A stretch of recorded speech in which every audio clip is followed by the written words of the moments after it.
paz de Cristo, meu amigo, meu irmão, queria te convidar agora nessa hora para junto podermos fazer mais um estudo da revista Palavra e Vida da Convenção Batista Fluminense, revista de jovens e adultos. Estamos estudando nesse segundo trimestre de 2024, Atos da Igreja Primitiva, estudando Atos, relato da Igreja Primitiva. Autor da revista, o pastor Eric Mendonça. E sempre nós falamos aqui os nossos agradecimentos, sinceros agradecimentos a esse querido pastor, que também é um dos autores da edição Revista Palavra e Vida. Então, desde já, nosso sincero agradecimento a esse querido pastor. Agradecendo também sempre a Convenção Batista Fluminense, por estar disponibilizando também esse material didático para as escolas bíblicas dominical, né? Então, irmãos, vamos estudar a lição número 6, a sexta lição, e vai falar também sobre a importância da pregação da palavra. O texto áureo, ou texto base dessa lição, está em Atos 2, Atos capítulo 2, versículos de 14 a 41. Estaremos lendo, fazendo a leitura desse texto, logo após estaremos orando e dando sequência ao vídeo, dessa videoaula dessa semana, né? Desde já, queremos agradecer aos amados irmãos que sempre está conosco, e aqueles que têm sentido o desejo de também se inscrever no canal, esse canal EBD, Escola Bíblica Dominical, né? Então vamos fazer a leitura agora do texto proposto pelo nosso pastor Eric Mendonça. O discurso de Pedro. Pedro, porém, pondo-se em pé com os 11, levantou a voz e disse-lhes: varões judeus e todos os que habitais em Jerusalém, sejai-vos isso notório e escutai as minhas palavras. Estes homens não estão embriagados como vós pensais, sendo essa a terceira hora do dia. Mas isso é o que foi dito pelo profeta Joel. E nos últimos dias acontecerá, diz Deus, que do meu espírito derramarei sobre toda a carne, e os vossos filhos e as vossas filhas profetizarão. Os vossos jovens terão visões, e os velhos sonharão sonhos. Também o meu espírito derramarei sobre sobre os meus servos, minhas servas, naqueles dias profetizarão, e farei parecer prodígio em cima nos céus, sinais embaixo da terra, sangue, fogo e vapor de fumaça. O sol se converterá em trevas, a luz em sangue, antes de chegar o grande e glorioso dia do Senhor. E acontecerá que todo aquele que invocar o nome do Senhor será salvo. Varões israelitas, escutai essas palavras: a Jesus Nazareno, varão aprovado por Deus, entre vós com maravilhas e prodígios e sinais que Deus por eles fez no meio de vós, como vós mesmo bem sabeis. E este que vos foi entregue pela determinado conselho e presciência de Deus, tomando-vos crucificastes e matastes pelas mãos dos injustos, o qual Deus ressuscitou, soltas as ânsias da morte, pois não era possível que fosse retido por ela. Porque dele disse Davi: sempre vi diante de mim o Senhor, porque esta é minha direita, para que eu não seja comovido. Por isso se alegrou o meu coração, minha língua exultou, e ainda a minha carne há de repousar em esperança. Pois não deixarás a minha alma no Hades, nem permitirás que o teu santo veja corrupção. Fizeste conhecidos os caminhos da minha vida, com a tua face me encherás de júbilo. Varões e irmãos, seja-me lícito dizer-vos livremente acerca do patriarca Davi, que ele morreu e foi sepultado. E entre nós está até hoje a sua sepultura. Sendo, pois, ele profeta, sabendo que Deus lhe havia prometido com juramento de que o fruto dos seus lombos, segundo a carne, levantaria o Cristo, para o assentar sobre o seu trono. Nessa previsão, disse a ressurreição de Cristo que a sua alma não foi deixada no Hades, nem a sua carne viu a corrupção. Deus ressuscitou a esse Jesus do que todos nós somos testemunhos, de sorte que, exaltado pela destra de Deus, tendo recebido do Pai a promessa do Espírito Santo, derramou isto que vos agora vedes e ouvis.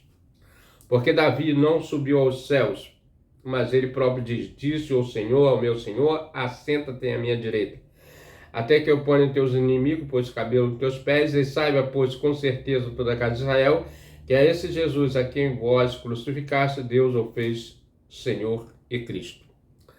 Ouvindo eles, compungiram-se em seu coração e perguntaram a Pedro e os demais apóstolos, que faremos, varões irmãos? E disse-lhe Pedro, arrependei-vos e cada um vos seja batizado em nome de Jesus Cristo para perdão dos pecados e recebereis o dom do Espírito Santo.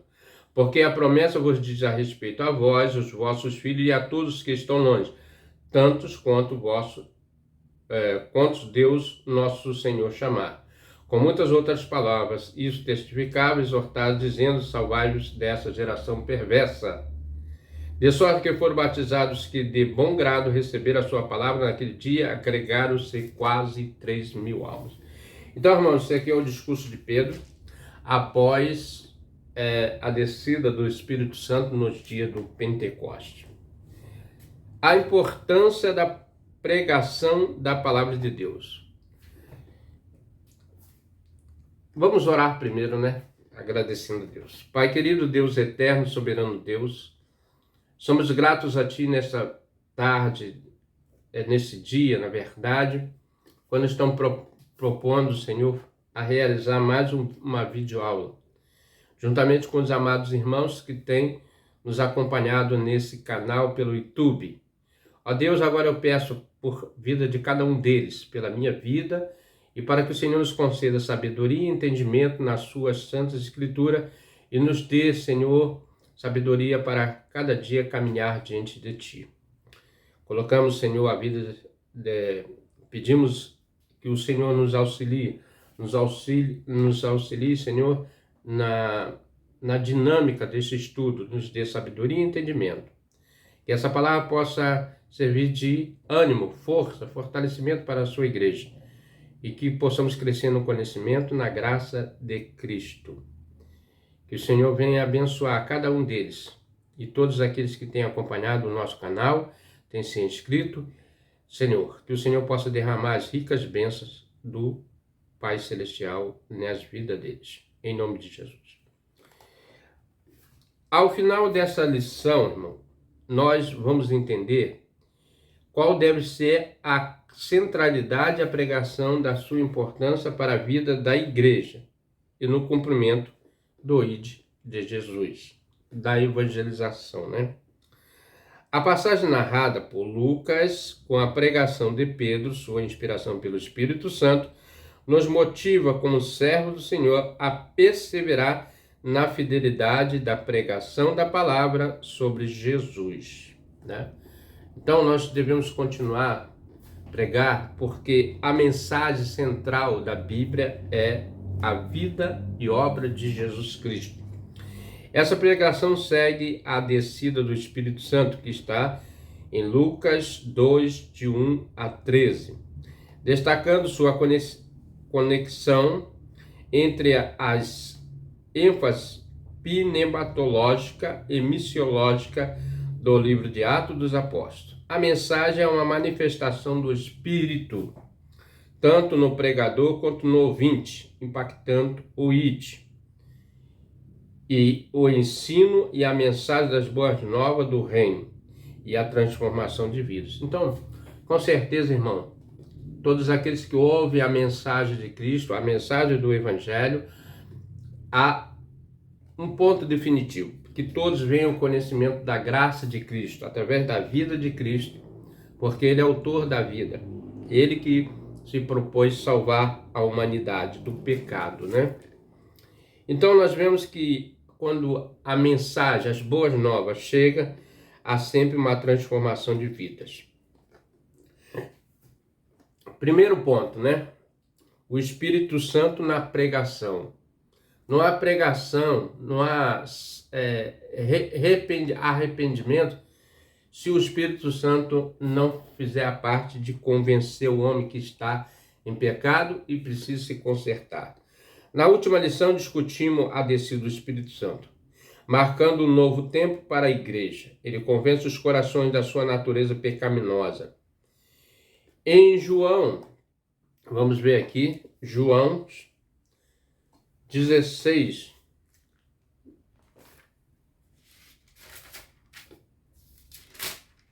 Em João 16, né? 7 e 11. Diz assim: Todavia digo-vos a verdade, que vos convém que eu vá, porque se não for, o Consolador não virá a vós, mas se eu for, enviá-lo-ei. E quando ele vier, convencerá o mundo do pecado, da justiça e do juízo. Do pecado, porque não crê em mim. Da justiça, porque vou para o meu Pai e não me vereis mais. E do juízo, porque já o príncipe deste mundo está julgado. Então, irmãos, a finalidade do Espírito Santo é convencer nesses três aspectos, do pecado, da justiça, do juízo. E ele fala por quê, né? Porque não acreditam. Do pecado, porque não acreditam na missão de Cristo, né? É importante nós entendermos que Cristo veio com uma missão. Transformando os servos de Jesus. Um sinal crucial do Espírito Santo, em Atos 2, foi a capacidade de entender diferentes idiomas pelos presentes na festa de Pentecostes. Então, naquela festa ali, irmãos, na festa que o Deus, né,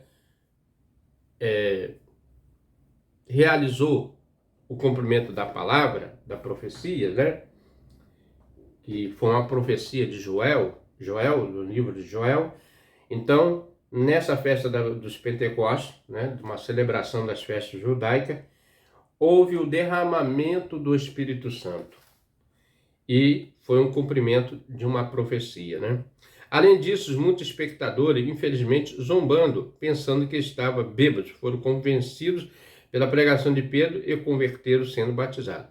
Então, houve diferentes nações que falaram línguas que para muitas pessoas são línguas estranhas, mas na verdade eram línguas estrangeiras, né?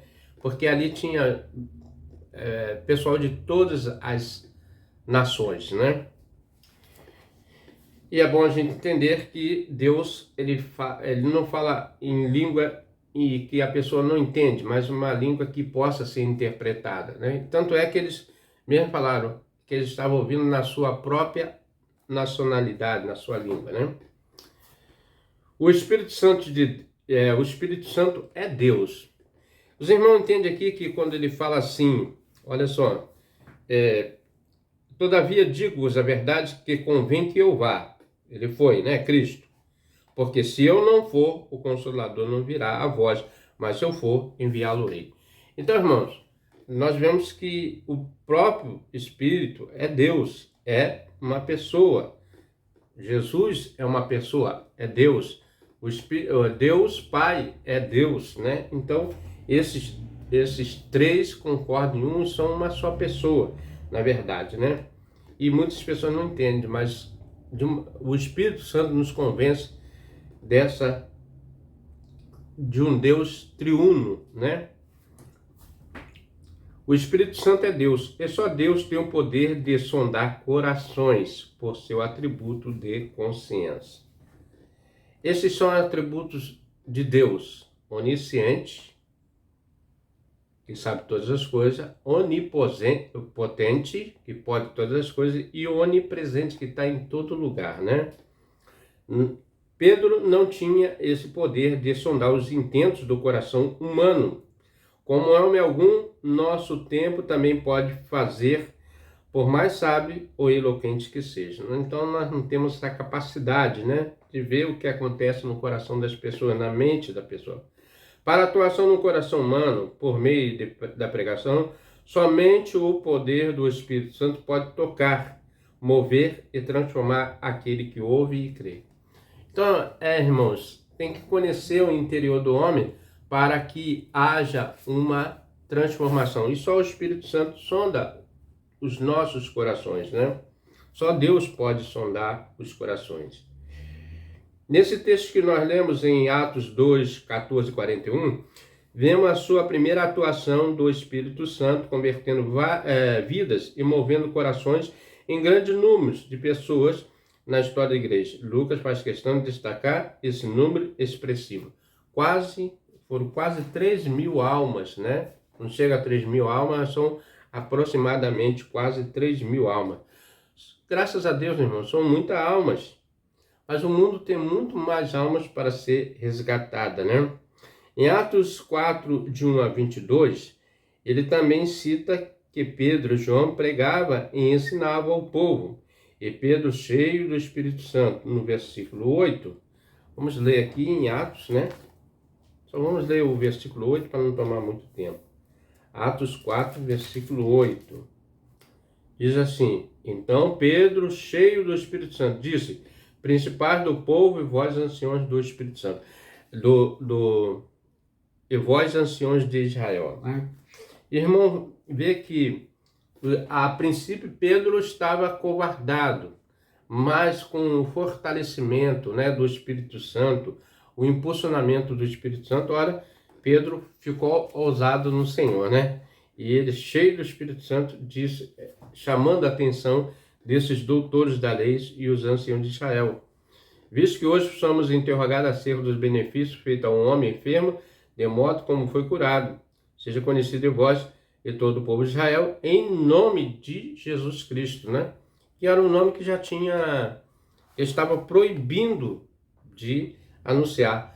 Na verdade, irmão, as pessoas que inconscientemente tentam negar a eficácia da palavra de Deus, né? Que é a Bíblia, né?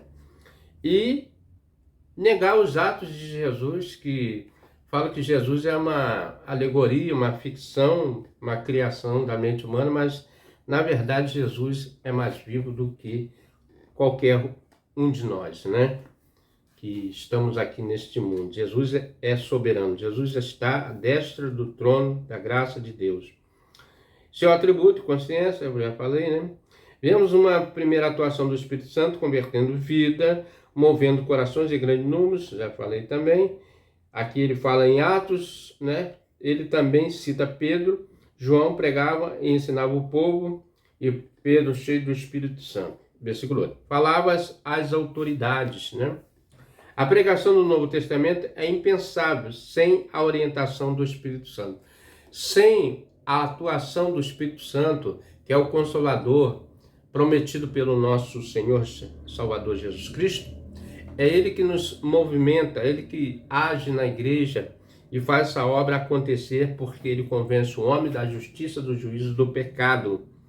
Quem prega deve ser guiado por Ele, né? A pregação, o pregador, o preletor, o mensageiro deve ser guiado pelo Espírito Santo, mesmo sendo eloquente e dominando técnicas de comunicação. Sem a atuação do Espírito, as palavras podem ser instrutivas, mas não provocarão uma verdadeira mudança na vida dos ouvintes.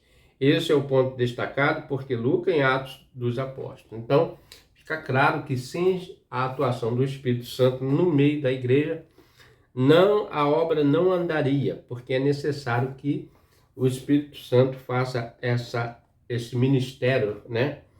Que ele mesmo ensinaria a todos nós qual seria a direção, o caminho que nós guiaria até o Pai.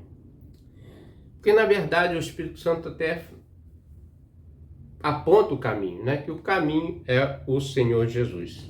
Então, irmão, é um estudo muito importante, né? A pregação da palavra, que tem que ser juntamente com a atuação do Espírito Santo, e ele veio com esse objetivo de fortalecer a fé para que a pessoa pudesse propagar e anunciar o reino de Deus através da pregação do Evangelho.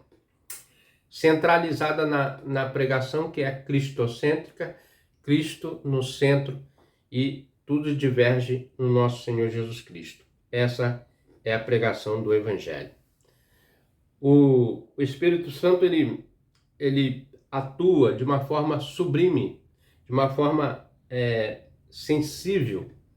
E o Espírito Santo, ele nos traz alegria, né? Por isso que ele é consolador, consola os nossos corações, alivia a nossa dor, né?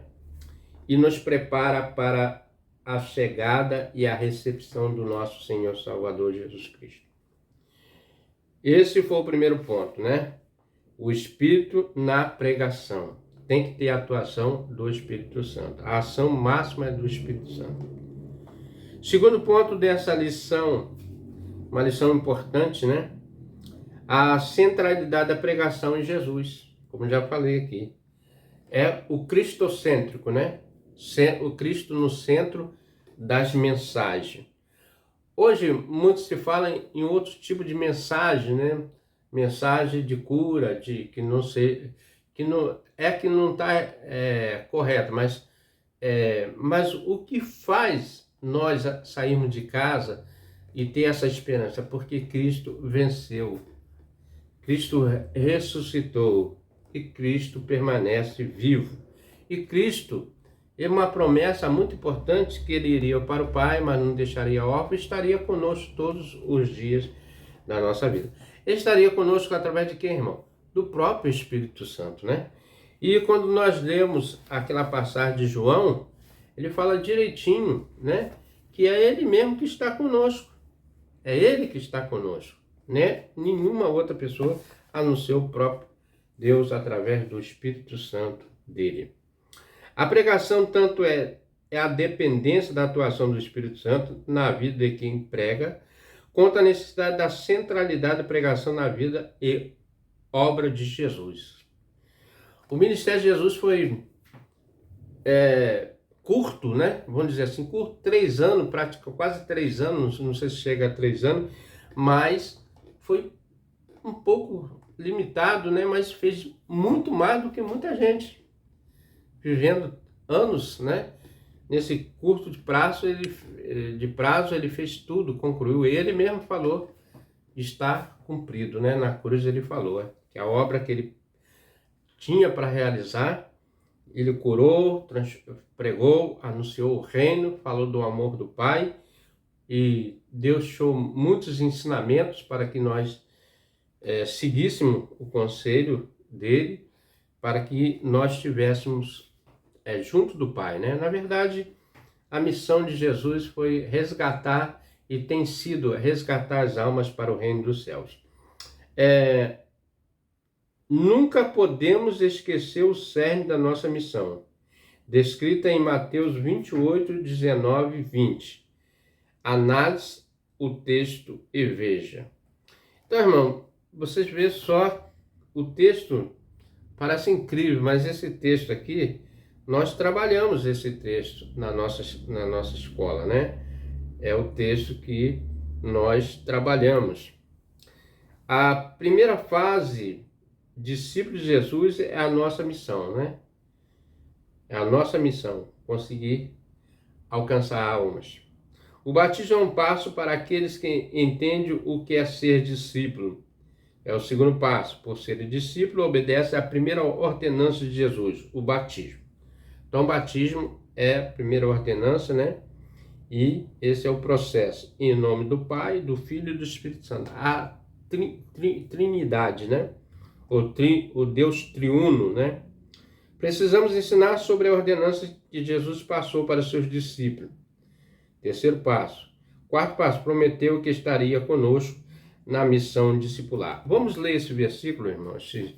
Esse versículo aqui que está em Mateus. Muito importante, né? Mateus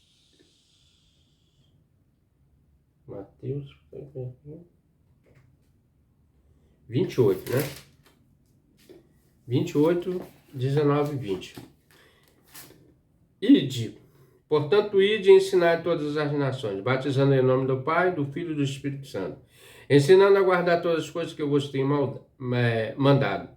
E eis que estou convosco todos os dias, até a consumação dos séculos. Amém.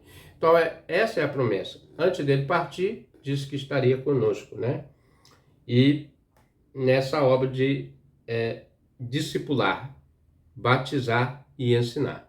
Nossa missão, cada um de nós tem essa missão, né? Nossa missão fundamental é levar Jesus a todos os povos, né? Todos conheçam que Jesus veio com essa função de salvar. Assim como os apóstolos, nossa pregação deve enfatizar a vida e a obra de Jesus.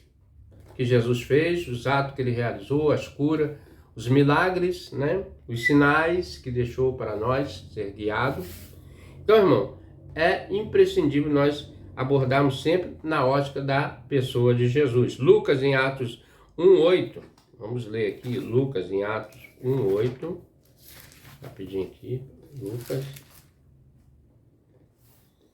Diz assim, mas recebereis a virtude do Espírito Santo, e há de vir sobre vós, ser-me-eis testemunha, tanto em Jerusalém como em toda a Judéia, Samaria e até os confins.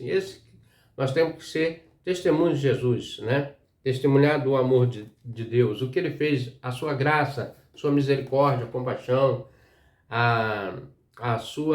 o salvamento das nossas almas, né? Ele nos fez essa promessa. E então nós vemos que o Senhor, ele tem essa missão, né, no ser humano. Destaca a abrangência geográfica dessa missão. Então, nesse versículo, nós vemos que, começando por Jerusalém, a terra de origem deles, lá, a capital de Israel, passando pela terra judaica, né, e a Samaria, e assim indo crescendo, e o evangelho chegou até nós, atravessou o oceano e chegou até nós, né? Então, desde Jerusalém até os confins da terra, Pedro cumpre essa missão em Atos 2. Diante de uma multidão de diversas nações, ao longo de Atos, vemos o evangelho alcançando novos povos, graças e circunstâncias específicas que serão exploradas nas próximas lições. Então, nós continuaremos falando sobre isso. Mas aqui, irmão, é interessante notar que ele fala sobre alcançando povos, né? Ali naquele texto tem vários povos. Quando nós lemos Atos da descida aqui do Espírito Santo, né? Derramar, nós vamos ver muitas nações. Os medos, os partos, medos, elamitas, os que habitam na Mesopotâmia, a Judéia, Capadócia, Ponto, eram umas nações ali daquela época, Frígia, Panfilha, Egito, parte da Líbia, e junto a Cirene, forasteiro romano, tanto os judeus quanto os prosélitos, cretenses, árabes, todos temos ouvido na sua própria língua. Então eram muitas nações ali reunidas, um grande despertamento houve ali, com derramamento, a efusão, né, do Espírito Santo. Alcançando novos postos e circunstâncias específicas, lições. Para cumprir essa missão, adaptamos nossa mensagem, mantendo a entrada em Jesus, em sua doutrina, como Paulo faz em Atenas, ao utilizar o contexto da idolatria da cidade como introdução ao seu discurso. Então, Paulo, chegando na cidade de Atenas, lá na Grécia, né? Ele viu eles eram idólatras, o povo ali era idólatra, e adoravam vários, não era um deus só não, adoravam vários deuses, tipo uma galeria de deuses, né? Ali as estátuas, e aquela entrada ali era como se fosse a entrada triunfal de Atenas, né? Então, Paulo, ele usa essa oportunidade para anunciar a Cristo, né? E lá estava escrito lá, dentre todos aqueles deuses, um Deus desconhecido. Estava lá o título, porque era um Deus que ele queria conhecer ainda. E Paulo foi usado por Deus com a sabedoria que o Espírito Santo deu para anunciar Jesus, né? E ele falou: a esse Deus que vocês chamam de desconhecido, é o que eu prego. Era Jesus, né? Passou a ser conhecido, na verdade, né? Para cumprir essa missão, então, é o mesmo parecer, né? Que, ó, como Paulo fez em Atenas, a utilizar o contexto da idolatria da cidade como introdução do seu discurso. Está em Atos 17. Vamos ver aqui. Só um trechinho para os irmãos lembrar, né?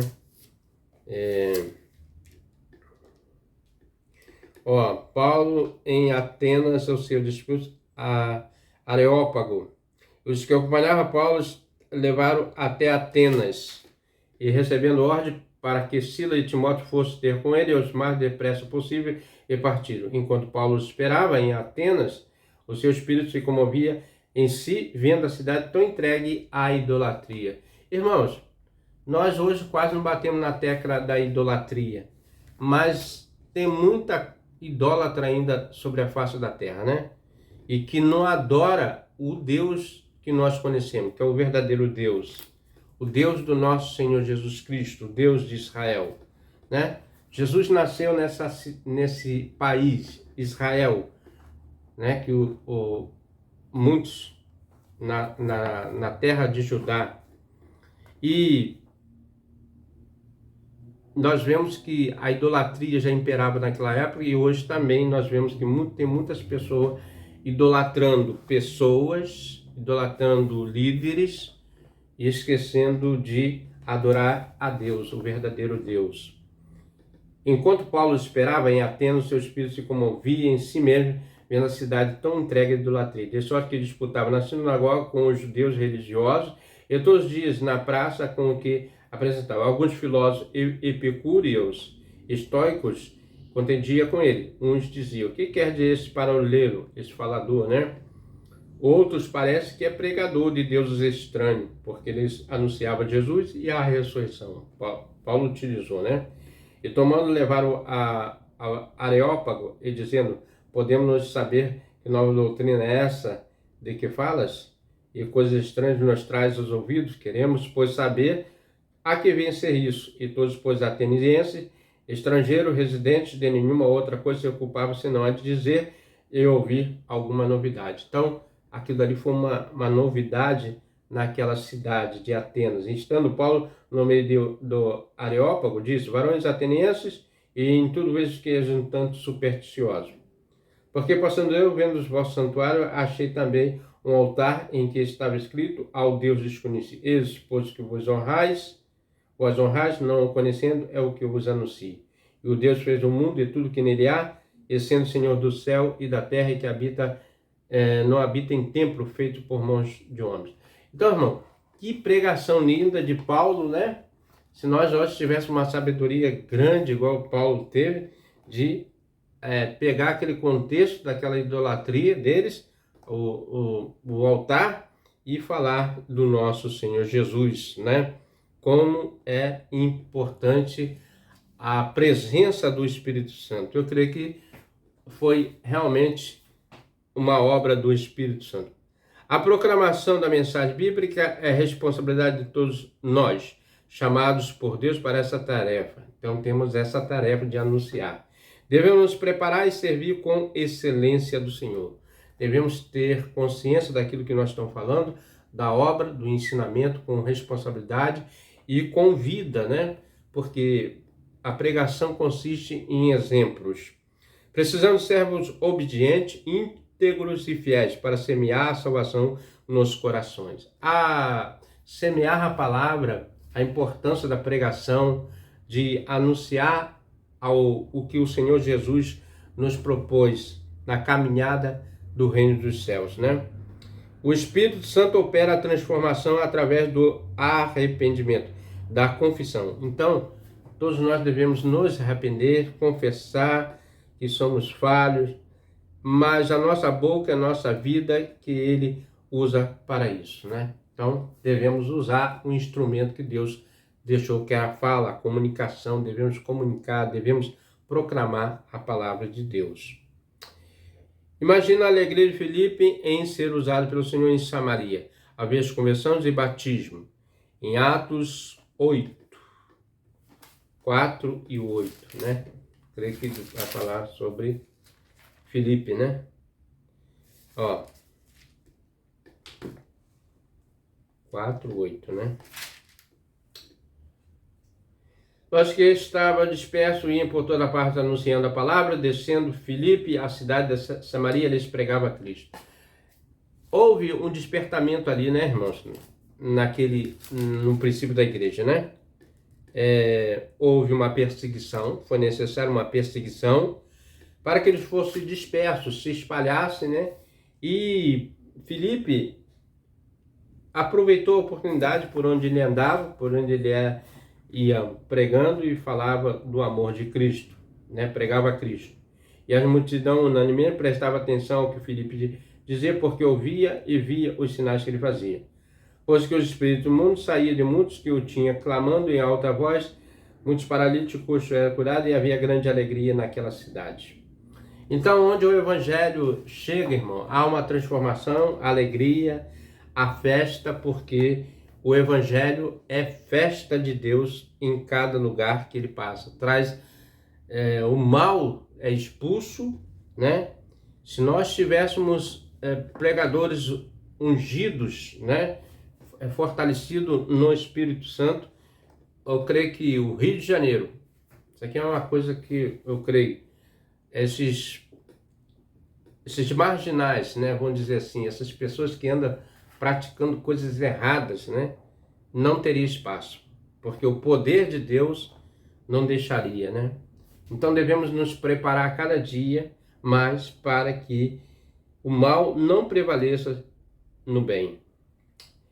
Então, irmão, nós falamos aqui a centralidade da pregação em Jesus. Nós falamos também do primeiro tópico, o Espírito Santo na pregação, a centralidade da pregação em Jesus, a importância do testemunho. Tudo isso que nós fazemos, falar, anunciar, dedicar essas partes, mas se não houver um testemunho pessoal, uma conversão genuína, tudo se torna em vão, porque as pessoas vão lá, fulano diz isso, mas não age assim, né? Então fica em vão, né? O sentimento de faltar algo na pessoa para que possa ver, né, com clareza a transformação. Em Atos dos Apóstolos, Lucas registra tanto a vida ministerial quanto o pessoal dos apóstolos, mostrando que essas esferas se entrelaçam sem distinção clara. Vocês compartilham dessa percepção? Não há dualidade entre falar e agir, entre viver o que se prega e pregar o que se vive. Então, irmão, eu, por exemplo, José Augusto, né? Eu tenho que ser José Augusto em todo lugar. Como crente, como amigo, como irmão, como pregador, como ministrador da palavra, eu tenho que ser uma só pessoa, não tem que ter duas personalidades, né? É crucial notar que mesmo sendo um grande pregador, o seu testemunho não refletir a grandeza, a sua fé, e outros podem esfriar, e você pode ser afastado da missão que Deus lhe confiou, né? Infelizmente, a mídia tende a destacar mais os erros do que os acertos dos crentes. Você já observou isso? Com certeza, né, irmão? Nós temos observado sempre na mídia, nos lugares, que o crente, o cristão, a igreja pode fazer missões, contribuições, ajudar muitas pessoas, mas ele vai olhar o quê? Os erros dos líderes, né? Aqueles que pregam a palavra, né? Desde criança aprendi uma lição valiosa. É possível construir uma torre de carta com muito esforço e dedicação ao longo do tempo, mas basta um deslize para que ela desmorone em segundo. Vivemos, diz assim, e isso não é novidade. Essa é a natureza da vida, né? Sempre foi e sempre vai ser assim. No livro de Lucas já havia esse alerta. Quem muito foi dado, muito será exigido. Quem muito foi confiado, muito mais será pedido. Em Lucas 12, 48, parte B. Então, irmão, temos uma grande responsabilidade. Qual é a responsabilidade? De dar bons testemunhos. De as pessoas sentirem que você é uma pessoa transformada pelo Espírito Santo, pela graça, pela conversão genuína, né? Pela transformação do interior para o exterior. Paulo faz uma orientação aos coríntios, dizendo que assim aquele que julga estar firme, cuide para que se não caia. 1 Coríntios 10, 12. Então, irmão, ninguém é forte o suficiente, né? Ninguém é, imbatível. Todos nós estamos dependendo da graça e do Espírito Santo. Devemos sempre orar, buscar a face do Senhor, dedicar momentos na leitura da palavra e se aproximar mais de Deus. O testemunho pessoal é essencial para todo servo de Deus. Esse é o ponto crucial, né? O testemunho de cada um de nós. Mas aquele que prega a palavra deve dedicar-se à sua preservação por amor a Cristo. É como se disse ali, quem muito foi dado, muito será cobrado, né? Tanto o testemunho de Cristo como ao pessoal são de grande importância. A autenticidade e a mensagem do testemunho pessoal dos crentes da igreja primitiva atraiu a graça do povo. Estejamos atentos a esse tema crucial narrado por Lucas em Atos dos Apóstolos, onde pregação e testemunho se unem, né, irmão? Não há como você desassociar de uma coisa. Você é uma pessoa só. Então, onde você estiver, que dê o testemunho de Cristo.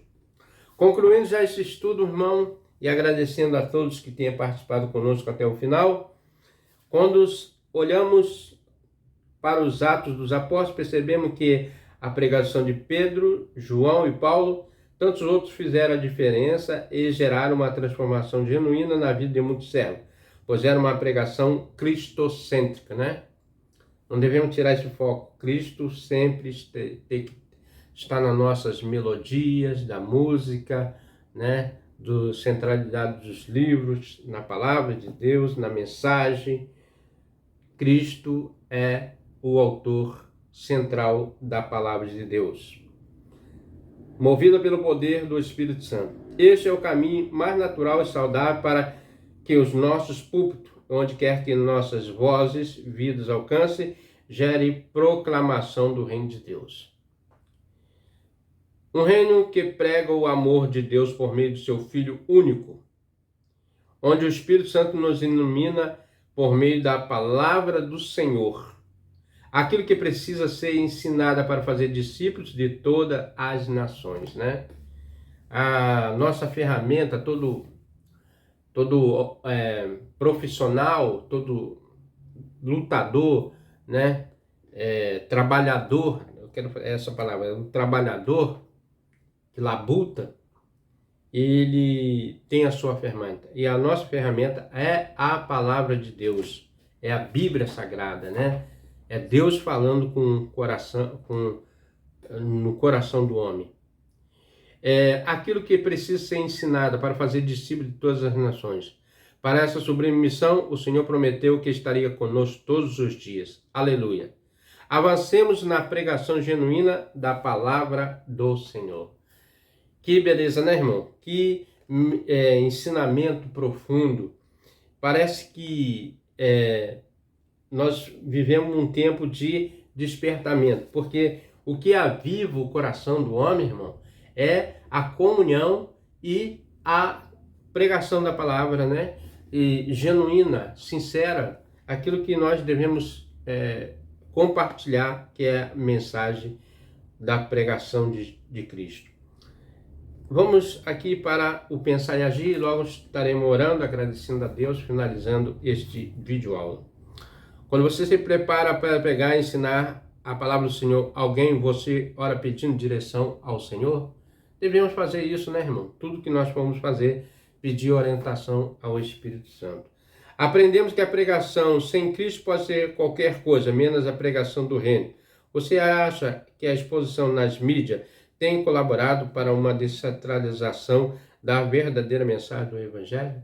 Isso aqui é uma reflexão, cada um responde, né, de acordo com sua maneira de pensar. Qual a importância que você dá para o testemunho cristão em comparação com a pregação? O testemunho pessoal realmente pesa na hora de ouvir um pregador?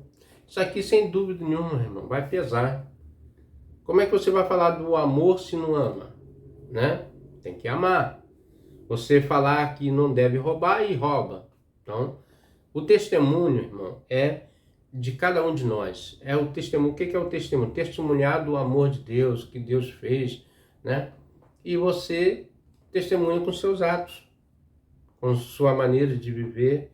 Então a pessoa vai olhar para sua atitude e vai dizer, realmente o que ele prega é o que ele vive, né? Chegamos a mais um final de um estudo desse segundo trimestre, né, irmãos? Estou gostando muito desse ensino, né? É um ensino maravilhoso, falando de um livro, né?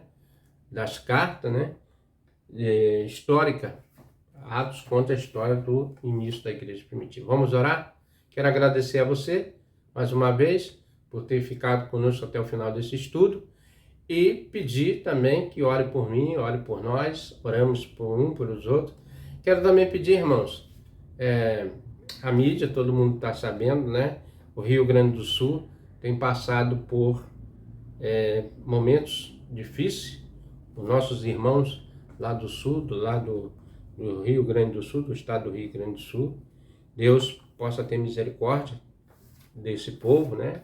Que faz parte da nossa nação, é uma dos estados da Confederação Federativa do Brasil, estão passando uma grande, para que eles se despertem e voltem para Deus, né? Na verdade, Deus tem os seus métodos pedagógicos de tratar com cada um de nós.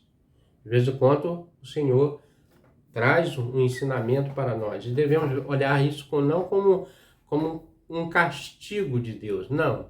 Deus está tratando com a nação brasileira, com o povo lá do sul, para que ele se achegue mais perto, né?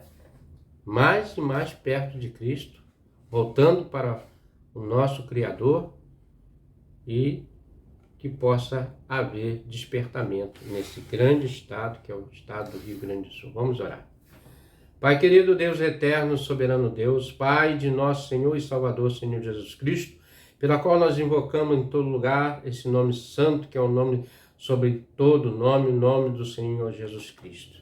Somos gratos a Ti, ó Deus, mais uma vez, pois o Senhor permitir a cada um de nós de compartilhar o Teu amor através da Sua Santa Escritura, a Palavra de Deus, bendita a Palavra de Deus, que chegou até nós, esse livro maravilhoso, que foi impresso para que nós não se esquecêssemos, ó Deus, e sempre estivéssemos relembrando quando nós oramos, quando nós lemos, quando nós meditamos nas Santas Escrituras, que nos traz o consolo do Espírito Santo através dessas páginas, ó Deus, quando nós aprendemos os seus ensinos e aquilo que o Senhor deixou de melhor para cada um de nós. Obrigado, Deus, pelo Espírito Santo, que nos convence da justiça, do juízo e do pecado, que tem auxiliado sua igreja, consolado sua igreja, tem permanecido conosco, como a sua promessa diz que estaria conosco todos os dias da nossa vida. A certeza e a bondade e a misericórdia, Senhor, tem seguido a essa nação brasileira. Então, Deus, neste momento, eu te peço pelo o povo do estado do Rio Grande do Sul, nossos irmãos que estão lá neste momento, passando por adversidade, mas também que nós sentimos que esse é um ato da forma do nosso Deus tratar com aquele povo de forma pedagógica, para ensinar a eles, para trazer instrução a eles, que eles possam se achegar mais a Cristo e não ficar somente na matéria, mas sim na espiritualidade, buscando um caminho que deve seguir, que é o caminho do nosso Senhor Jesus Cristo, que veio a este mundo para salvar o que se havia perdido. Pai, abençoa o Estado, que eles possam sair desse estado de calamidade, esse estado, Senhor, que agora eles se encontram com vidas perdidas, mas ainda a vida que se pode salvar lá, naquele lugar, através do Evangelho Santo de Jesus Cristo, que é o poder de Deus para a transformação de vidas, Senhor. Ó Pai, leve os teus mensageiros, leve a tua palavra até eles, para que convença eles do juízo, do pecado e da justiça. Que eles se possam se arrepender, Que nós possamos, brasileiros, todos nós, voltar para o autor e consumador da nossa fé. Pai, muito obrigado pelo teu Filho Jesus ter morrido na cruz do Calvário para nos salvar.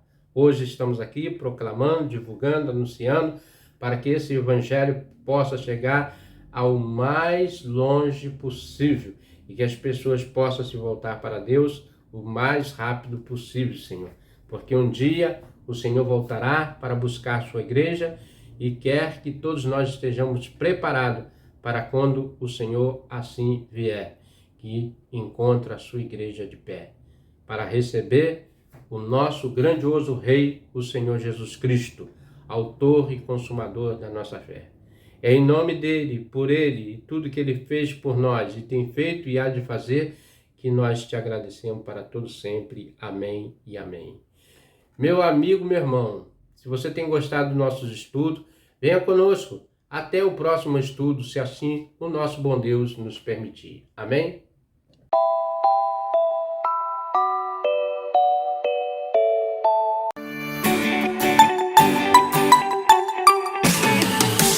Vinte e quatro